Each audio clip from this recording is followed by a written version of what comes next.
भूतिया दुल्हा दुल्हनों की ट्रेन यात्रा।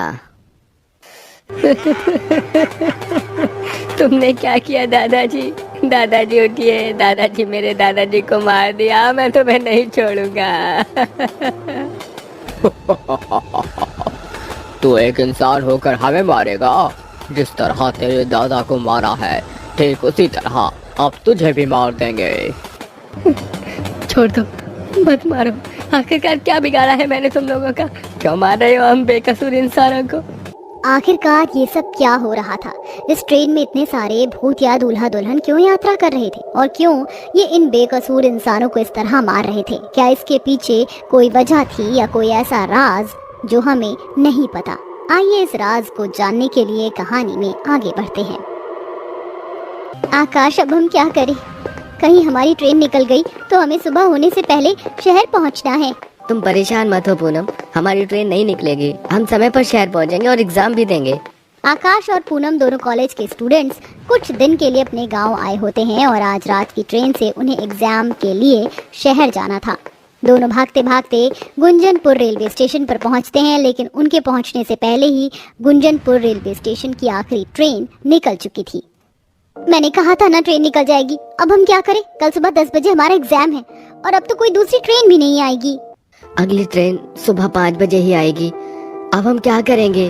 पूनम और आकाश दोनों परेशान होकर रेलवे स्टेशन पर ही खड़े होते कि तभी वहाँ एक ट्रेन आती है। देखने से वह ट्रेन काफी ज्यादा पुरानी थी। ट्रेन के बाहरी तरफ कुछ खराब फूल और पत्तों की लटकन लटकी हुई थी। आकाश, इस रेलवे स्टेशन पर आखिरी ट्रेन तो 11 बजे की है, तो ये कौन सी ट्रेन यहाँ आकर रुकी है? अरे कोई सी भी हो, एक काम करते हैं, इसी में ही चलते हैं। कम से कम एग्जाम तो दे पाएंगे समय पर। आकाश पूनम उस ट्रेन में जाकर बैठ जाते हैं। वह ट्रेन अंदर से पूरी तरह से खाली होती है। दोनों ही ट्रेन में बैठकर काफी ज्यादा घबराए हुए थे कि तभी वहाँ चूड़ियों और पायल की छन छन सुनाई देती है। ये ट्रेन तो पूरी तरह से खाली है, तो ये पायल घुंघरू की आवाज कहाँ से आ रही है? मुझे तो बहुत डर लग रहा है। मेरा तो बिल्कुल भी मन नहीं था इस ट्रेन में चढ़ने का। आकाश, जैसे ही अगला रेलवे स्टेशन आएगा तो हम उतर जाएंगे। एग्जाम हम 6 महीने बाद भी दे सकते हैं। पूनम आकाश अगले रेलवे स्टेशन के आने का बेसब्री से इंतजार कर रहे थे कि तभी उनके सामने अचानक ढेर सारे भूतिया दूल्हा दुल्हन आते हैं और वो दोनों काफी डर जाते हैं। कितने समय के बाद हमारी इस भूतिया ट्रेन में कोई इंसान आया है। आज तो बहुत मजा आएगा इन्हें मारने में। हमें छोड़ दो, हम गलती से इस ट्रेन में चढ़ गए थे। अगला स्टेशन आते ही हम लोग उतर जाएंगे। हमें जाने दो, हमें मत मारो।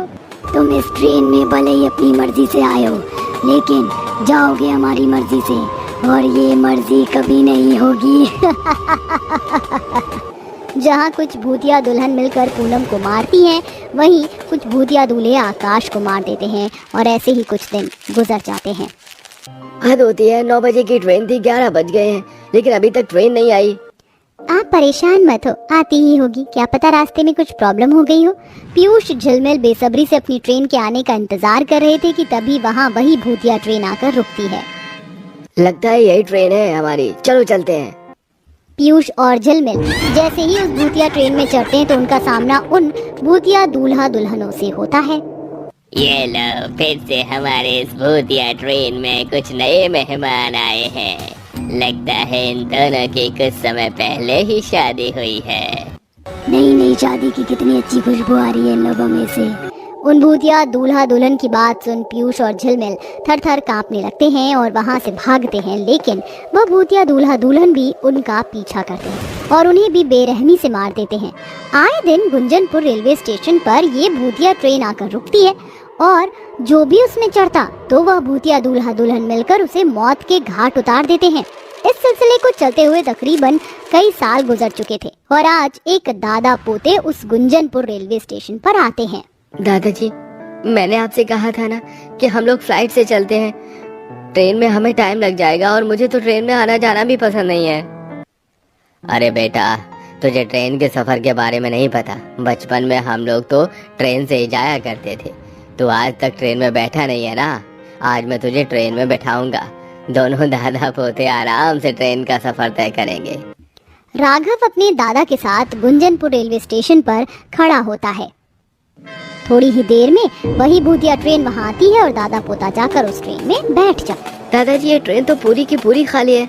मैंने कहा था ना, आजकल कोई भी ट्रेन का यूज नहीं करता। देखा, सिर्फ हम हैं इस ट्रेन के अंदर। अरे बेटा, ये एक लोकल ट्रेन है, शायद इसलिए ये खाली हो। तू फिक्र मत कर, आगे जो रेलवे स्टेशन आएंगे ट्रेन भर जाएगी। 5 से 6 रेलवे स्टेशन गुजर जाते हैं, लेकिन कोई भी उस ट्रेन में नहीं बैठता, जिससे तेजपाल को ये बात कहीं ज्यादा अजीब लगती है। बार बार तेजपाल इधर से उधर देखे जा रहा था, जैसे उसे ट्रेन के बारे में कुछ अजीब सा महसूस हो रहा हो। दोनों दादा पोते ट्रेन की सीट पर बैठे ही थे कि तभी वहाँ पर एक बार फिर भूतिया दूल्हा दुल्हन आते हैं और एक भूतिया दूल्हा तेजपाल का गला पकड़ लेता है। छोड़ दो मेरे दादाजी को, छोड़ दो। क्यों मार रही हो तुम इन्हें? छोड़ दो। वह भूतिया दूल्हा तेजपाल का गला कसकर दबाता है और उसे जमीन पर छोड़ देता है, जिससे तेजपाल नीचे गिर जाता है और कोई भी हलचल नहीं करता। ये तुमने क्या किया? मेरे दादाजी को मार दिया। क्यों करा तुमने ऐसा? हमने क्या बिगाड़ा था तुम्हारा? क्यों मारा तुमने मेरे दादाजी को?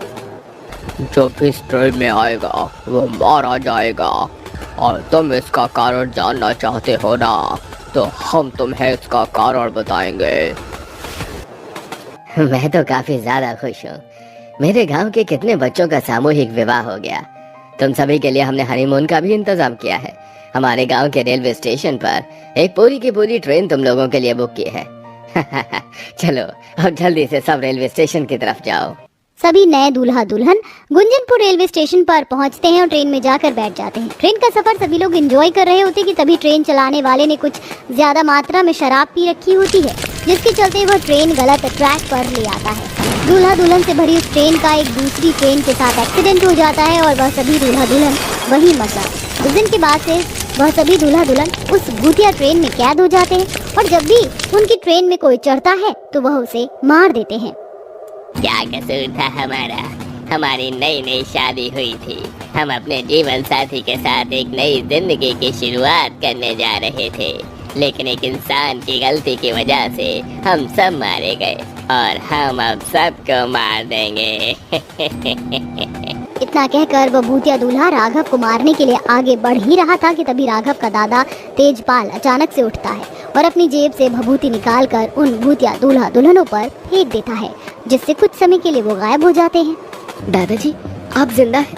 मुझे तो लगा कि आप... मैंने सिर्फ बेहोश होने का नाटक किया था। अब चलो यहाँ से।